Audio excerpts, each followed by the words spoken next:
দ্রুততম সময়ে পার্সেল বিদেশে পাঠানোর একটি বিশ্বস্ত কুরিয়ার সার্ভিসের নাম DHL। চলুন জেনে নিই DHL এর মাধ্যমে ডকুমেন্ট পাঠাতে কত টাকা খরচ হয়। আমি আমার কিছু ডকুমেন্ট পাঠানোর জন্য DHL এর একটি ব্রাঞ্চে গিয়েছিলাম। ব্রাঞ্চটিতে যাবার পরে আমি যে ডকুমেন্টের খামটি পাঠাবো সেটি আমি DHL এ যে কর্মকর্তা ছিল ওনাকে আমি দেখালাম এবং উনি এটি দেখে বলল যে আমাদের ডকুমেন্ট পাঠানোর জন্য সর্বনিম্ন যে রেট সেটি হচ্ছে 4,500 টাকা। 500 গ্রাম পর্যন্ত মালয়েশিয়াতে DHL এর মাধ্যমে ডকুমেন্ট পাঠাতে সর্বনিম্ন খরচ আসবে 4,500 টাকা এবং পার্সেলটি মালয়েশিয়াতে পৌঁছাইতে 2 থেকে 3 দিন সময় নেবে।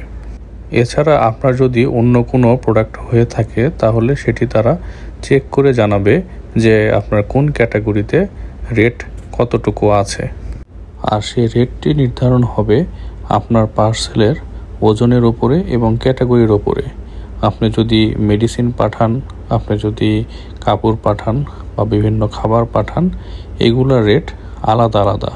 এগুলা আপনাদেরকে কাস্টমার কেয়ারে কথা বলে সব ক্লিয়ার হয়ে নিতে হবে।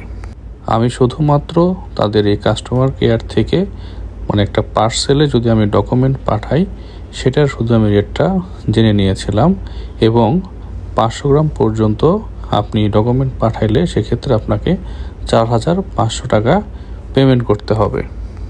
আমার ভিডিওটি যদি আপনাদের ভালো লাগে তাহলে অবশ্যই ভিডিওতে লাইক, কমেন্ট এবং শেয়ার করবেন এবং আমার চ্যানেলটি অবশ্যই সাবস্ক্রাইব করে রাখবেন। এরকম আরও অনেক সুন্দর সুন্দর ভিডিও আমার চ্যানেলে আপনারা পাবেন।